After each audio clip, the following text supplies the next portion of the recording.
Iraq সিরিয়াতে অবস্থানরত মার্কিন বাহিনীর ঘুম কেড়ে নিয়েছে ইরান।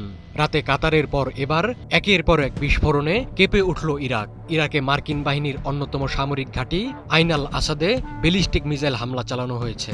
দেশটির একাধিক লক্ষ্যবস্তুতে হয়েছে ড্রোন হামলাও। ইরান ইসরায়েল সংঘাতের মধ্যে ইরাকের ইমাম আলী বালাদ ও তাজি সামরিক ঘাঁটিতে এই হামলার ঘটনা ঘটে। এছাড়া রাজধানী বাগদাদের বিমানবন্দরের কাছেও ড্রোন হামলার খবর পাওয়া গেছে।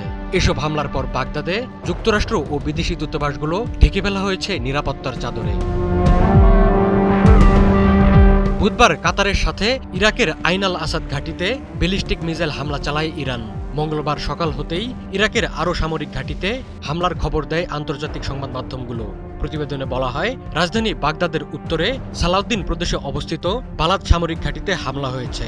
একসময় এটি ছিল ইরাকে মার্কিন বাহিনীর দ্বিতীয় বৃহত্তম ঘাঁটি। ইরানের বার্তা সংস্থা তাসনিম জানায়, ঘাঁটির ভেতরে দুটি বড় বিস্ফোরণের শব্দ শোনা গেছে। এদিকে বাগদাদ আন্তর্জাতিক বিমানবন্দরের কাছে অবস্থিত ভিক্টোরি বেস কমপ্লেক্সে ড্রোন হামলার খবর দিয়েছে ইরানের তাসনিম নিউজ। এই স্থাপনাটিতে একসময় মার্কিন সেনারা অবস্থান করত। এছাড়া ইরাকের ধিকার প্রদেশে অবস্থিত ইমাম আলী সামরিক ঘাঁটির রাডার সিস্টেম লক্ষ্য করে চালানো হয়েছে হামলা। ঘাঁটিটি ইরাকের প্রাদেশিক রাজধানী নাসিরিয়া শহরের দক্ষিণ পশ্চিমে অবস্থিত। সামাজিক মাধ্যমে হামলার একাধিক ছবি ও ভিডিও প্রকাশ হয়েছে। এখন পর্যন্ত কেউই এসব হামলার দায় স্বীকার করেনি। হামলার পর বাগদাদে যুক্তরাষ্ট্র ও বিদেশি দূতাবাসগুলো ঘিরে নিরাপত্তা জোরদার করেছে ইরাকি কর্তৃপক্ষ। আল জাজিরা জানিয়েছে, বাগদাদে গ্রিন জোন এবং এর আশেপাশে নিরাপত্তা বাহিনী মোতায়েন করা হয়েছে।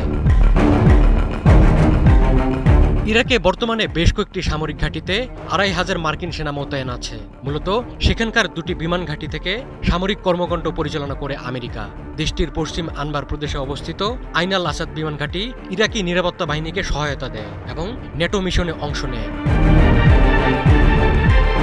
২০২০ সালে শীর্ষ জেনারেল কাসেম সুলাইমানিকে হত্যার প্রতিশোধ নিতে এই ঘাঁটিতে মিসাইল হামলা চালিয়েছিল ইরান।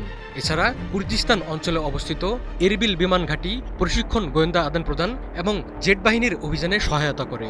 ইরান ও ইরান সমর্থিত প্রতিরোধ গোষ্ঠীগুলোর আওতার মধ্যেই রয়েছে এসব ঘাঁটি।